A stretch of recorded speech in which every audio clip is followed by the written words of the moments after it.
voy a tocar un poquito acerca sobre la epidemiología.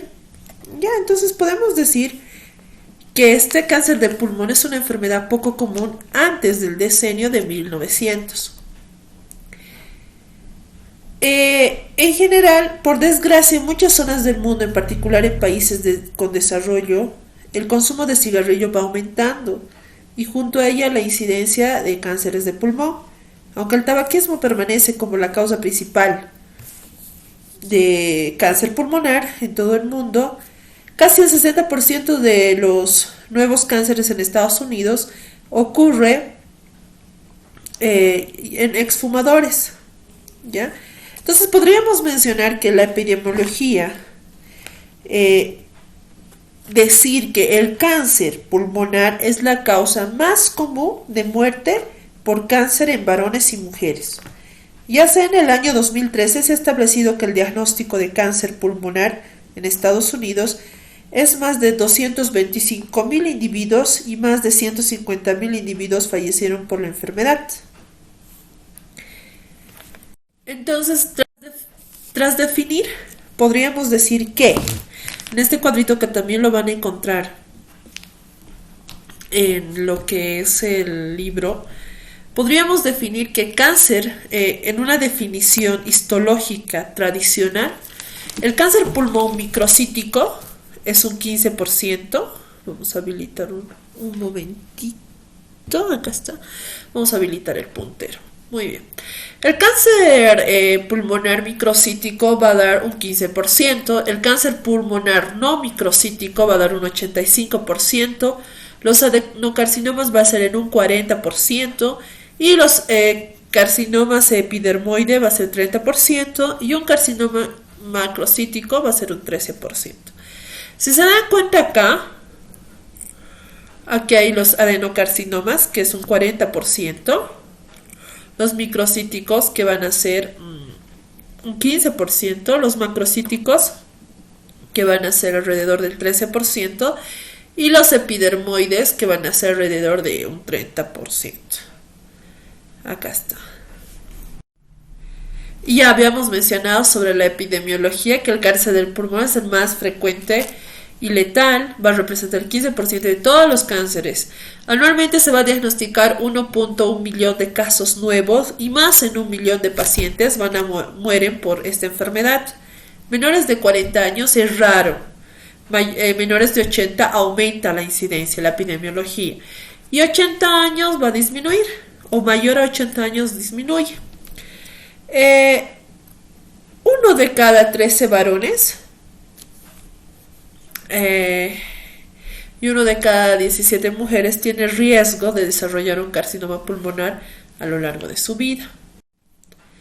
¿Qué podemos decir en cuanto a la etiología? La etiología, más que todo, es el tabaquismo, no en un 80-90%. Es el principal factor de riesgo. Y el 15% de fumadores crónicos van a desarrollar cáncer. Mayor a 40% son los productos carcinogénicos hallados en los compuestos del cigarrillo. Por cada 15 cigarrillos ya va a haber una mutación genética. Exfumadores va a ser 9 veces más la incidencia. Y los hábitos persisten, cuando los hábitos persisten va a ser 20 más la incidencia. El 15% de no fumadores van a desarrollar cáncer. El 15%, que es una mínima parte, ¿no? Y por lo tanto también lo que es el adenocarcinoma. Entonces, en la etiología podríamos decir que la exposición ambiental al humo del tabaco, ¿ya? También puede ser espacios cerrados o de la intensidad del consumo. Y otras exposiciones que pueden ser de grado 1, ¿no? El radón, que es 7%, el arsénico, el berilio, el cromo, el cadmio, el níquel, el cloruro de vinilo e hidrocarburos policlínicos aromáticos, que también estos son productos químicos que pueden dar, ¿no?, una incidencia de poder desarrollar cáncer de pulmón. Tenemos el grupo 2A, que es el formaldehído, el grupo 2B, el acetaldehído, el silicio y humos de fundición. Normalmente, en cuanto al sexo, se da más, 2 veces más en hombres que en mujeres, ¿no? Las mujeres fumadoras 1.2 a 1.7 van a desarrollar lo que es el carcinoma y también el cáncer pulmonar, ¿no? También esto puede ser debido hormonal, por ejemplo el estrógeno. Va a haber una diferencia de metabolismo de la nicotina, el citocromo P450, la bioactivación de los componentes tóxicos. También influye en lo que es en la etnia, ya sea en la raza negra o la raza blanca, ¿no? Va a haber una mayor incidencia en la raza blanca. La dieta, va a haber menor riesgo en consumo mayor de frutas y verduras verdes o amarillentas y mayor riesgo en deficiencia de vitamina A y vitamina E. Los suplementos betacarotenos va a aumentar el riesgo de cáncer de pulmón. Las enfermedades respiratorias, como el EPOC, ¿no? Aumenta 4 veces más. Existe herencia también de primer, segundo y tercer grado. En la de primer grado su incidencia va a ser 2 a 6 veces más. De segundo grado va a ser a 1.28 veces más y de tercer grado 1.14 veces más. Ahora en no fumadores la incidencia es entre 2 a 4 veces más. Cuando vamos a hablar acerca de la fisiopatología, vamos a mencionar que el factor desencadenante es el humo del tabaco, ¿no? Entonces, podríamos definir, según la Organización Mundial de Salud, nos menciona que el cáncer pulmonar como aquel tumor que se origina en el epitelio respiratorio, bronquios, alveolos y en el sistema. Esa es la primera definición que les dimos en la parte de delante. Eso es según la Organización Mundial de Salud. Entonces el factor más desencadenante va a ser el humo de tabaco, ¿no? Porque va a haber cambios moleculares que van a conducir a una alteración en los mecanismos de reparación de las células progenitoras, es decir, va a haber una lesión premaligna. ¿Qué alteraciones va a haber? Los oncogenes, los protooncogenes mutados, va a haber genes supresores de tumores y factores de crecimiento. ¿Qué es un oncogen? Un oncogen o un protooncogenes va a haber un crecimiento y diferenciación celular, ¿no? Existen las células K, que el 30% del adenocarcinoma, ¿ya? Y también las células M y C, que va a ser del 30 al 40%, las células cancerígenas del pulmón, va a haber un 10%, la herencia, ¿no? Que va a codificar el receptor de un factor de crecimiento. También tenemos las células BCL2. Cada uno de estos son células oncogénicas. Por ejemplo, estas son células, o sea, son genes, ¿ya? Que van a dar, por ejemplo, las KRAs, su alteración de mutación va a ser el 30%. Y esto es lo que dan los adenocarcinomas. Las MIC, que este es un gen que igual va a dar a un 10 a 40%. También tenemos lo que son la HER2, ya que también este es un gen, igual va a mutar y va a ser de 2 a 4%, de la misma manera en los adenocarcinomas, y va a codificar un receptor de un factor de crecimiento.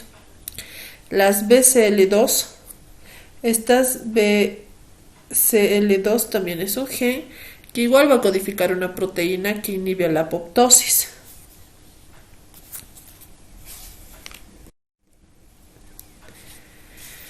Genes supresores de tumores. Los genes supresores de tumores, como acá podemos ver, son la P53, que va a ser la alteración más frecuente. Va a haber una fosfoproteína nuclear, es decir, una división celular, que se va a dividir en fase G1S o G2S, ¿no? Este gen va a ser más que todo el 50% y el otro va a ser el 80%. Estos, por ejemplo, es una abreviación en inglés, ¿ya? ¿Qué quiere decir? Bueno, ¿qué quiere decir? Em, Carcinoma no de células pequeñas y carcinoma de células pequeñas o microcíticas, ¿no? Entonces esa es la abreviación. Carcinoma de no de carcinoma de células pequeñas o microcíticas, que es esta, que va a ser alrededor del 80%, y el carcinoma no de células pequeñas, de 50%. Posterior tenemos lo que es la ARB, que es una fosfoproteína nuclear de G1S, en este caso la ciclina. Va a haber una alteración y se va a producir una proliferación celular y malignización. Existe lo que es el factor de crecimiento, factores que van a liberar de forma parácrina y autocrina a las células pequeñas, y va a haber un péptido, ¿no? Liberador de gastrina, que va a ser de 2 a 60% de las células no cancerígenas, no pequeñas en este caso. Va a haber un factor de crecimiento parecido a la insulina y va a haber lo que es un factor de crecimiento en los hepatocitos del carcinoma no de células pequeñas. Acá tenemos ya la fisiopatología y podríamos decir que todo lo que habíamos hablado, ¿no? El oncogen va a codificar el receptor, acá está, al codificar el receptor del factor de crecimiento epidérmico, va a haber una glicoproteína del grupo de tirosina sinasa, en la cual va a haber la activación del gen, ¿no?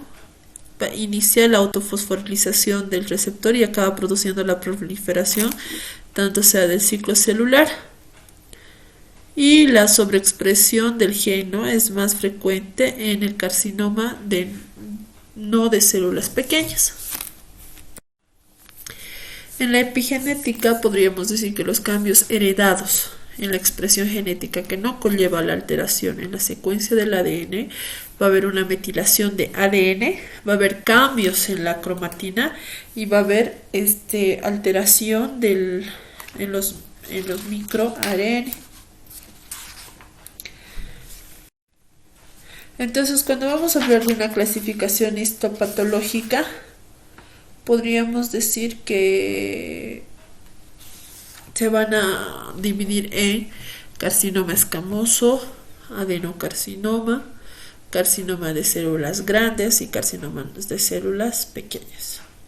Carcinoma escamoso, adenocarcinoma, carcinoma de células grandes y carcinoma de células pequeñas.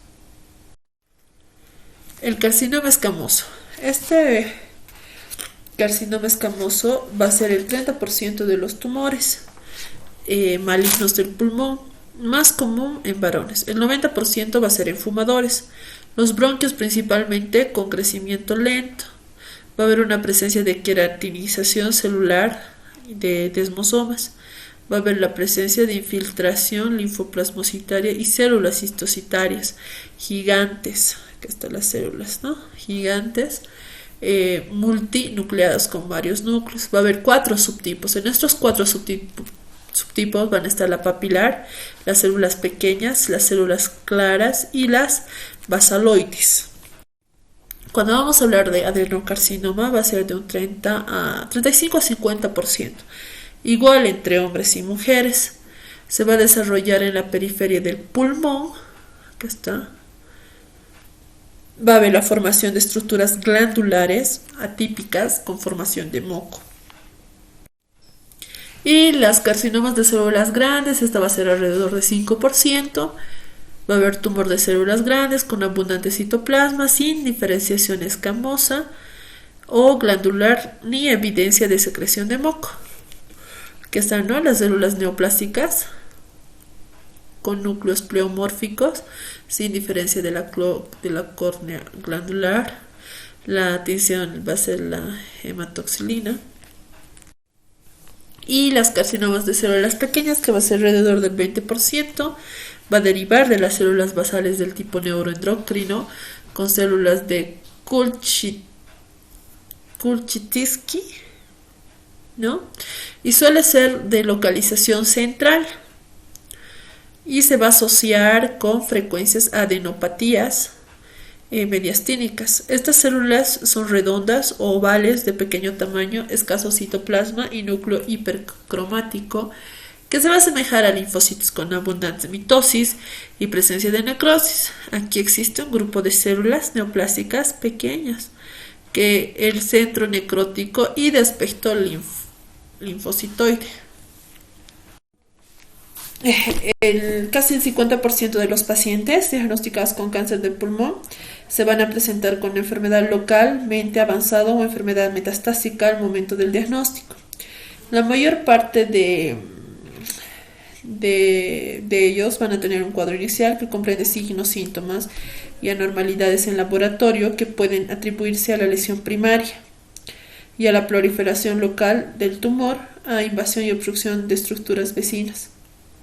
El paciente con cáncer pulmonar es un fumador activo o exfumador de cualquier género, por lo común en el séptimo decenio de la vida. El antecedente de tos crónica o con hemoptisis o sin ella en un fumador activo que lo fue y que tiene enfermedad pulmonar obstructiva en EPOC de 40 años o más debe ser justificación para emprender la investigación minuciosa en busca de cáncer de pulmón.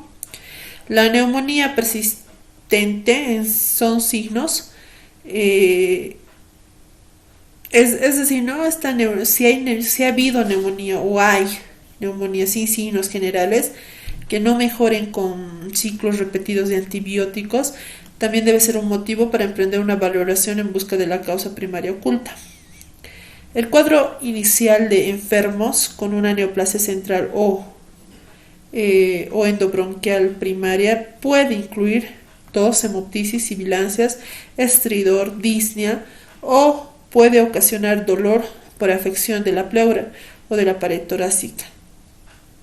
¿No? Entonces, de esta manera podríamos decir que son las manifestaciones clínicas. Va a haber una extensión intratorácica, ¿ya? En la extensión intratorácica podemos ver que existe el síndrome de Horner, ¿ya? Este síndrome de Horner por lo general va a coexistir los síndromes tanto de Horner y de Pancoast, ¿ya? Estos signos por el problema de diseminación regional comprende el desarrollo de síndromes de vena cava superior, por obstrucción vascular, extensión de la neoplasia, ¿no? Entonces, el síndrome de Horner, por afectación del simpático cervical, del ganglio estrellado, va a haber lo que son las miosis, las tosis, en oftalmos, va a haber anhidrosis facial, ipsilateral, ¿no? Erosión en las primeras costillas, dolor en la cara cubital del brazo, ¿no? Afectación del plexo braquial. Acá tenemos la vena yugular derecha, vena carótida izquierda, ¿no? Entonces esta es la plétora facial y distensión de las venas del cuello y torso. Va a haber una distorsión, ¿no? Acá está. En la extensión intratorácica podemos ver que en esta tablita que la característica clínica, ya más que todo en los efectos locales de la extensión de un tumor pulmonar, cuya característica clínica va a ser una neumonía o absceso a telectasia lobular. La base clínico-patológica va a ser una obstrucción tumoral de las vías respiratorias. En las neumonías lipoideas va a haber una obstrucción tumoral, acumulación de lípidos celulares en macrófagos espumosos. Puede existir un derrame pleural y esta extensión tumoral hasta la pleura. La ronquera va a haber una invasión del nervio laringio recurrente, disfagia, invasión esofágica. La parálisis diafragmática es una invasión del nervio frénico, destrucción de las costillas, invasión de la pared torácica. El síndrome de la vena cava superior, va a haber una compresión de la vena cava superior por el tumor. El síndrome de Horner, que va a ser una invasión de los ganglios simpáticos. Y la pericarditis, que es taponamiento o afectación pericárdica.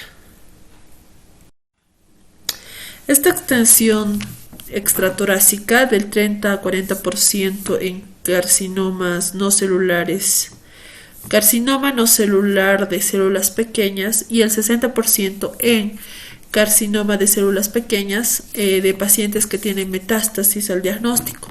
Esta metástasis ósea va a ser del 30 al 40%, es decir, 20-25% son asintomáticas. Las vértebras, costillas, fémur y hueso de la pelvis que van a afectar. La metástasis cerebral puede ser de un 25 a 50% en carcinoma de células pequeñas, y el 25% va a ser en adenocarcinomas. La localización supratentorial, es decir, la presión intracraneal, ya sea por cefaleas, náuseas, vómitos, y los cambios de conducta y síntomas focales. El síndrome paraneoplásico, ¿no? Se va a producir en un 10 a 20%. Los síndromes endocrinos son síndromes inadecuados de Horner. Son síndromes inadecuados de la hormona antidiurética. Va a haber el síndrome de Cushing. Los síndromes neurológicos va a estar el síndrome de Eaton-Lambert, y en síndromes hematológicos va a estar el estado de hipercoagulabilidad.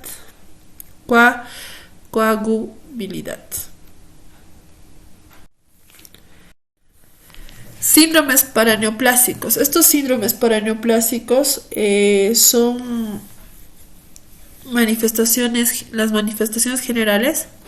Normalmente va a ser lo que es anorexia, pérdida de peso, caquexias, fiebre. En los síndromes endocrinos dijimos que va a haber síndrome de Cushing, el síndrome de secreción inadecuada de la ADH, las hipercalcemias, las ginecomastias. En los síndromes neurológicos van a presentar neuropatías periféricas, el síndrome de miasteniforme de Lambert-Eaton, la mononeuritis múltiple.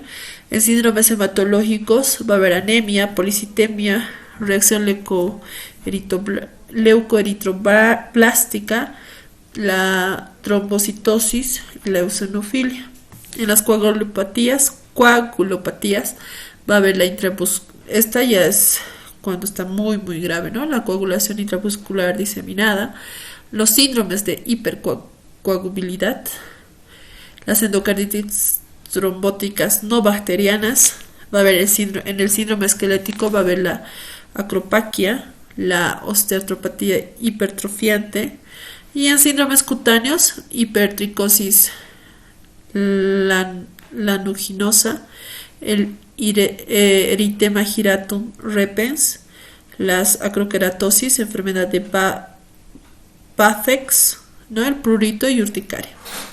En las colangenopatías va a haber las dermatomiositis o polimiositis, el lupus eritematoso sistémico y vasculitis. En el cuyo diagnóstico podríamos mencionar que para poder saber el diagnóstico se necesita obtener muestras, ya sea de tejido, para confirmar, ¿no? En este caso el diagnóstico en personas de quienes se sospeche de cáncer de pulmón. También necesitamos lo que es más que todo para sacar la muestra necesitamos hacer la biopsia, ¿no? Pero acá nos muestra que primero podríamos hacer una radiografía de tórax, una tomografía computarizada de tórax, lo cual va a dar una sensibilidad de 60% más o menos. El tamaño, la localización y las características de la lesión primaria van a identificar lesiones adicionales no evidenciadas en la radiografía simple de tórax, y va a definir las relaciones con estructuras anatómicas vecinas, ¿no? Entonces el más sensible es un 60% la tomografía computarizada de tórax. Podemos hacer un análisis citológico de esputo, que va a dar una sensibilidad de 20%, una fibrobroncoscopía, que va a dar un 70%, y una punción lumbar transparental, un 90%. Los datos semiológicos de laboratorio indicativos de la presencia de metástasis en cáncer de pulmón, cuyos síntomas van a ser las constitucionales, que son pérdida de peso, en los músculos esqueléticos va a haber dolor óseo, dolor torácico, en los neurológicos va a haber cefalea, va a haber síncope, convulsiones, alteraciones de la conducta, y en los signos van a mostrar adenopatías supraclaviculares escalenas, va a haber disfonía, signos de compresión de vena cava superior, hepatomegalia, va a haber dolor óseo localizado a la palpación, lesión cutáneas, papiledemas y signos neurológicos focales. En laboratorios nos va a mostrar un hematocrito menor al 40% en varones y un 35% en mujeres. La elevación de la fosfatasa alcalina y las enzimas hepáticas y el calcio, y va a haber una hipoalbuminemia. Para clasificar lo que es una clasificación o estadificación de cáncer de pulmón, vamos a mencionar los siguientes. Tenemos tumor primario, que es el TX, ¿no? Va a ser un tumor detectado por citología, es decir, por esputo, por broncoaspiración, pero sin localización precisa en el territorio broncopulmonar. Cuando nos va a dar T0, no va a haber evidencias de tumor primario, ¿ya? El otro es el carcinoma in situ. El T1 es un tumor igual o menor a 3 centímetros de diámetro o mayor, rodeado por pulmón o pleura visceral y sin evidencia broncoscópica de invasión de bronquios lobulares o principales. Tenemos el T1A, que es un tumor ya sea menor o igual a 2 centímetros de diámetro. El T1B es un tumor mayor a 2 centímetros, pero puede ser igual o menor a 2 centímetros de diámetro. Y tenemos el T2. Este T2 va a ser mayor a 3 centímetros, pero puede ser menor o igual a 7 centímetros, o tumor con alguna de las siguientes características. Estos tumores T2 con estas características se consideran T2A si es menor o igual a 5 centímetros. Va a haber invasión de los bronquios principales, ¿no? Cuando es T2A puede ser mayor o igual a 2 centímetros de la carina principal. Va a haber invasión de la pleura visceral. Va a haber una asociación de atelectasia o neumonitis obstructiva que se extiende al ilio, pero que no afecta a todo el pulmón. La T2A ya es un tumor mayor a 3 centímetros, pero puede ser menor o igual a 5 centímetros de diámetro. La T2B es un tumor mayor a 5 centímetros, pero puede ser menor o igual a 7 centímetros de diámetro. Ya las T3 van a ser mayores a 7 centímetros, o va a ser un tumor de cualquier tamaño que va a invadir alguna de las siguientes estructuras, ya sea la pared torácica, ya puede estar incluido el tumor de Pancoast, el diafragma, nervio, frenético, pericárdico, pleura mediastínica. Va a haber invasión de los bronquios principales a menos de 2 centímetros de la carina principal. Va a haber atelectasia o neumonitis obstructiva de todo el pulmón. Y tenemos lo que son las T4. Va a ser un tumor cualquier tamaño que va a invadir alguna de las siguientes estructuras. Esto ya es el T4 cuando va a ser metástasis. En este caso ya va a invadir el mediastino, el corazón, los grandes vasos, la tráquea, el esófago, el nervio recurrente, el cuerpo vertebral, las carinas principalmente. Va a haber nódulos pulmonares independientes en un lóbulo diferente, ipsolateral, ¿no? Entonces, cuando vamos a hacer ya la clasificación de ganglios linfáticos, podemos decir que en la NX no se puede valorar la posible invasión ganglionar. En la N0 va a haber ausencia de metástasis ganglionares intratorácicas o supraclaviculares. En la N1 va a haber metástasis en ganglios peribronquiales o iliares del mismo lado del tumor. En la N2 va a haber metástasis en ganglios mediastínicos homolaterales y en los subcarinales. Y en la N3 va a haber una metástasis en ganglios ciliares o mediastínicos, contralaterales o escalenos y supraclaviculares de cualquier lado. Cuando hablamos de metástasis, podríamos decir que en la MX no se puede valorar la posible presencia de metástasis. En la M0 va a haber ausencia de metástasis a distancia. Y en la M1 ya va a haber una metástasis a distancia, ¿no? M1A va a haber nódulos pulmonares en lóbulos contralaterales, nódulos pleurales o derrame pleural o pericárdico maligno. Y en la M1B va a haber una metástasis a distancia muy evidente. Entonces esta es la clasificación de tumor, de ganglios y de metástasis. Acá tenemos la clasificación por estadios del cáncer de pulmón, ¿no? Tenemos el carcinoma oculto.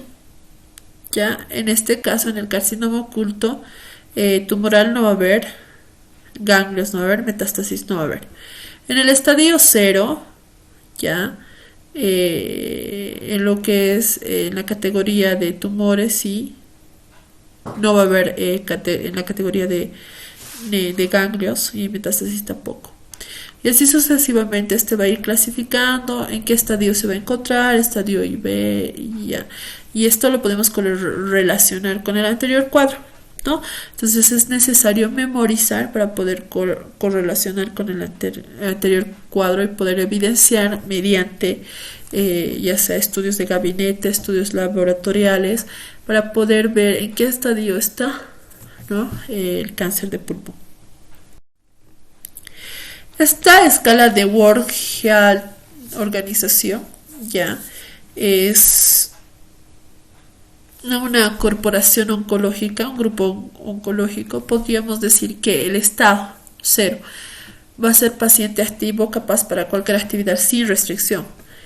1, paciente con síntomas limitados para realizar una gran actividad pero capaz de realizar una vida normal con actividades ligeras o sedentarias. Y el paciente 2 es un paciente ambulatorio y con capacidad del autocuidado, incapaz para la vida laboral, levantado y vigil más del 50% del día. 3 es un paciente incapaz del autocuidado, confinado a una cama o una silla más del 50% del día. 4 es un paciente incapaz confinado en una cama o en una silla. Y 5 y es un paciente moribundo. El tratamiento. El tratamiento por lo general ya se basa según los estadios que menciona acá. Por ejemplo, en carcinoma no de células pequeñas de pulmón, en el estadio 1, puede haber una resección quirúrgica, puede haber una quimioterapia en estadio 1B, ¿ya? Y el pronóstico de supervivencia es a los 5 años, ¿no? Entonces mayor a 60-70%. Ya en el estadio 2, igual va a haber una resección quirúrgica, tiene que haber una quimioterapia asociado o no a una radioterapia. Igual la supervivencia de los 5 años puede ser mayor a 40-50. En el estadio 3A, que es resecable, tiene que haber primero una quimioterapia preoperatoria seguida de resección quirúrgica preferible o quimioterapia seguida de radioterapia. Esta quimioterapia puede estar asociada a una radioterapia, ¿no? La supervivencia de los 5 años puede ser de 15-30%. El estadio 3A, no resecable, o 3B, afectación de ganglios contralaterales o subclaviculares, tiene que haber sido una quimioterapia más radioterapia simultánea o quimioterapia seguida de radioterapia, ¿no? El tratamiento adyuvante no va a ser ninguno porque ya se va a empezar, o sea, no hay ya resección quirúrgica. Y la supervivencia a los 5 años es de 10 a 20%. Cuando es un estadio de 3B, ya va a haber derrame pleural. Tiene que haber, el tratamiento primario va a ser la quimioterapia con 2 fármacos de 4 a 6 ciclos. Quimioterapia más bevacizumab en pacientes seleccionados. Puede haber una resección quirúrgica de las metástasis cerebrales solitarias y resección quirúrgica de las lesiones primarias. El tratamiento coadyuvante va a ser ninguno. Y la media de supervivencia puede ser de 8 a 10 meses, supervivencia al año, a los 2 años y a los 5 años.